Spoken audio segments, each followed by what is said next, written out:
이번 강의에서는 영어 과학기술 논문 작성법에서 고찰 작성법에 대해 말씀드리겠습니다. 고찰에서는 연구 결과를 검토하여 서론에서 제시한 연구 주제의 질문에 대한 해답을 얻어내어 제시하는 부분입니다. 이를 위해 연구 결과로부터 얻은 특별한 점을 찾아 기술하고 이를 설명 해석하며 필요하면 논쟁을 만드는 것이 고찰입니다. 그래서 고찰에서는 기존에 발표된 관련 연구 결과를 다양한 각도로 조사하여 결과에 대한 저자의 해석 및 설명이 타당하다는 것을 제시하는 부분입니다. 따라서 고찰 부분은 저자의 개성이나 독창성이 가장 잘 반영되며 작성하는 데 많은 시간을 요하고 논문에서 가장 핵심된 부분이라고 할 수 있습니다. 이를 위해서 고찰 부분은 연역법, 귀납법, 유추법을 사용하여 작성하는 경우가 많습니다. 고찰 부분은 논문에서 작성이 가장 어려운 부분으로 심사에서 가장 심도 있게 평가됩니다. 그래서 고찰이 잘못되는 경우 논문이 거절되는 사유가 되니 작성하는 데 유의하기 바랍니다. 고찰은 다음 방법으로 작성하면 됩니다. 먼저 한두 단락 정도로 연구 주제, 이슈, 전략, 가능한 답 등을 제시하고 주제별로 중요한 기술을 기술하고 문헌 조사를 통해 결과에 대한 해석과 토론을 하여 저자의 과학적 독창성을 제시하기 바랍니다. 그렇게 소제목으로 나누어 순차적으로 기술하면 명확성을 높일 수 있습니다. 이 소주제에 대한 해석 및 토의 결과들을 기반으로 새로운 가설을 제시하고 가설에 대한 예시 예증들을 전개하여 결론을 제시하십시오. 끝으로 서론에서 제시한 연구 주제에 대한 답을 제시하고 이의 과학적 중요성을 강조하면 됩니다. 서론과 결과 작성법을 설명할 때 소개했던 반도체 시각 반응에 대한 연구 논문입니다. 서론에서 제시한 질문은 시각제가 시각 속도와 형상에 어떻게 영향을 주는가였습니다. 그래서 이러한 실험 변수로 실험을 하였고 여기서부터 결과를 이끌어냈습니다. 결과 작성은 각 실험에서 얻은 데이터로 그림과 표를 작성하고 이들을 설명하며 결과를 얻었습니다. 결과 작성법 강의에서 이 연구에서 얻어진 몇 가지 연구 결과를 제시하였는데요. 이 표에서 볼 수 있는 바와 같이 이 논문에서 중요한 연구 결과는 실리콘 속도는 실리콘의 종류와 상관없이 식각 용액의 종류가 달라지면 크게 변함을 보였습니다. 그러면 식각 속도가 식각 용액에 따라 왜 그렇게 크게 변할까요?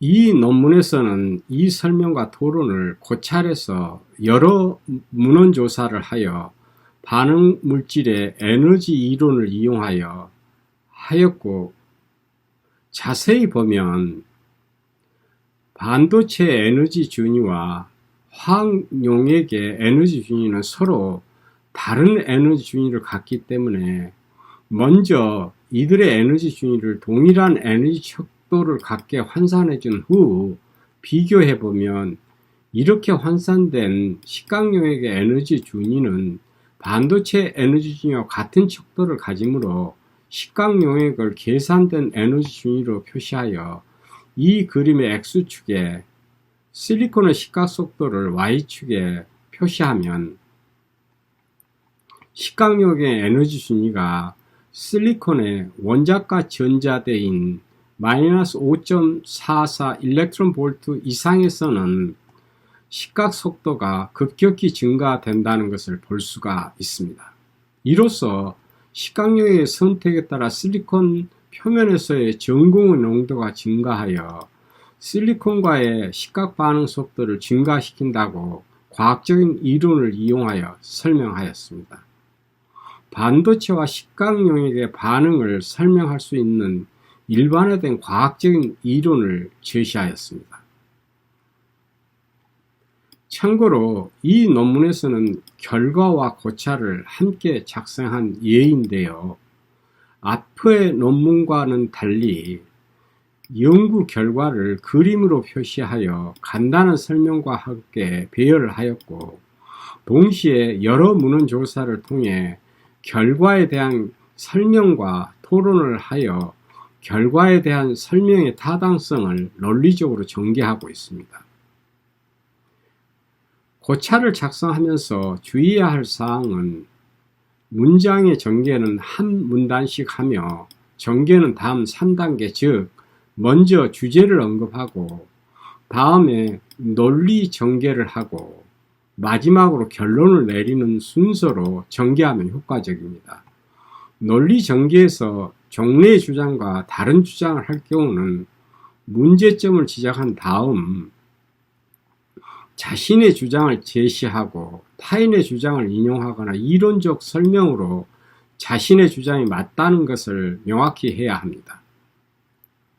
토론에서 애매하거나 불명확한 데이터의 제시는 절대 금물입니다. 그럼 고찰 작성에서 많이 사용되는 영문 표현들을 보겠습니다. 고찰에서는 결과에서 관찰한 것들이 무엇을 의미하는지 설명하기 때문에 주로 현재 시제를 사용하여 작성합니다. 현 연구를 통해 얻은 본인의 연구 결과를 기술할 때는 과거 시제로 작성합니다. 예를 들면 The data were measured at a constant reaction temperature of 350 centigrade 라고 쓰시면 됩니다. 그러나 연구 결과에 대한 논의를 하는, 즉 결과에 대한 저자의 견해를 표현할 때는 현재 시제를 사용합니다.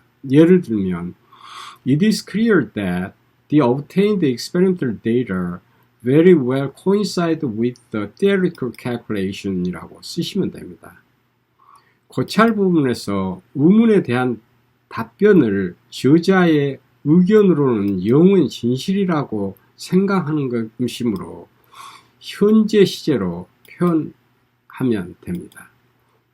예를 들면 To the best of our knowledge, we believe that no other authors have found that T is S 라고 쓰시면 됩니다. 연구에서 관찰한 결과가 무엇을 의미하는가를 논할 때는 현재 시제로 기술합니다. 예를 들면 The findings of this study are restricted to 같이 쓰시면 됩니다.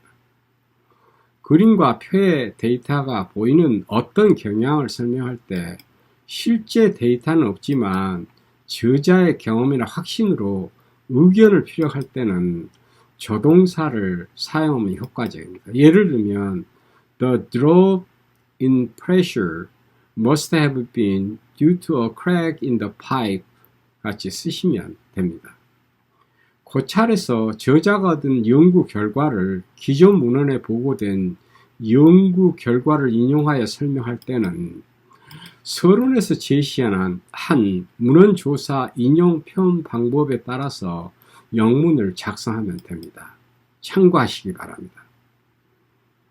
영문 표현에서 다음과 같은 문장의 사용은 가능한 피하는 것이 좋습니다. 이번 강의에서는 고찰의 작성법을 설명해 드렸습니다. 영어 논문 작성하실 때 도움이 되기를 바랍니다. 감사합니다.